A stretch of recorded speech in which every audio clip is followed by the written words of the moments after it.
mali oće da dodirne, jel de, u zavrelu ploču štednjaka šporeta, mater veli ne, opećeš se. Ali dok ne opeče se, nema popuštanja. I kad se opekao, šta mater kaže?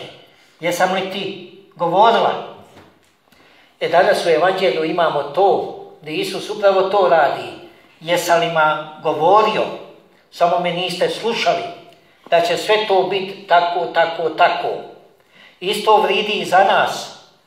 Jesam li vam rekao sve to, kad se to počne događati, da znate šta nam je to naš Isus govorio?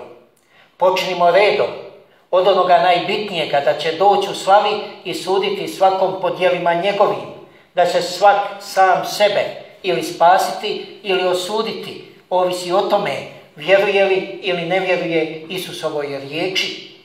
Jer Isus reče da samo po njemu čovjek dolazi do spasenja i sud svijeta da se sastoji u ovome. Bog je poslao Sina u nas svijet da se svijet po njemu spasi.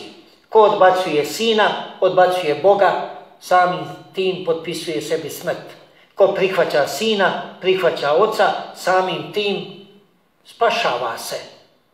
Naš Isus prihvaća se tako što se prihvaća riječ njegova. Koja riječ njegova? Svaka. Riječ njegova je mač u našim rukama s kojim pobjeđujemo svako zlo. Vi ste mogli primijetiti kako snažna Božja riječ uznemiri demone i zloduhe. Što je nama naš Isus sve rekao? Budite budni, jer đavao gleda kako će vas zaskočiti. Pa će ateist koji u Boga uopće ne vjeruje početi poučavati tebe koji vjeruješ u Isusa šta Isus hoće i šta Isus od tebe traži. Zar to nije smiješno? Zamisli ti, onaj koji ne vjeruje u Boga, da ima tebi nešto govoriti o Bogu, koji je tebi sve u životu.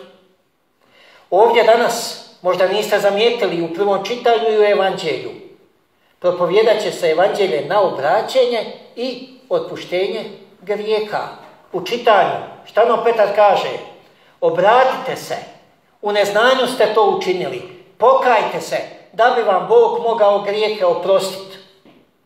Ako čovjek neće da shvati Božju riječ, odupire se tome, naprotiv, prijanja uz sotonsku, demonsku riječ, demonski nauk, onda kako on može očekivati da mu se oproste grijesi? To je ruganje Bogu kada oni samo se pozivaju na Božje milosrđe, a zaboravljaju Božju pravednost. Naime, Bog je milosrdan, moramo mi raditi šta god hoćemo. I vi isto tako, nemojte zaboraviti da vam je Bog milosrdan, pajte vi s nama u đavlije kolo, a na kraju Bog će vas u milosrđu svom spasiti. Vidite te đavlije logike i đavlije udice na kojoj lovi duše.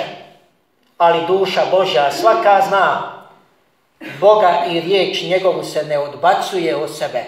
Ko odbaci riječ Božju od sebe, odbacio je mač svoj, s kojim se može oduprijeti zloduhu.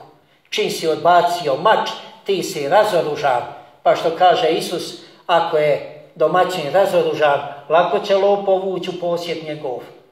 Ali ako si oboružan riječu Božjom, tada lopov u obliku jednog ateiste, jednog bezbožca, neće ni pomisli da dođe tebi vjerniku pa da te poučava evanđelju i nauku tvome. Jer taj nauk Isusov, to je tvoja duša. Ti dišeš sa tim. To je uzdah i izdisaj tvoj. Za razliku od tog ateiste koji ništa drugo i ne zna, nego glibom se bacat i na Isusa i na one koji u Isa vjeruju, nazivajući ih za ostalima. Zato ne dajmo se.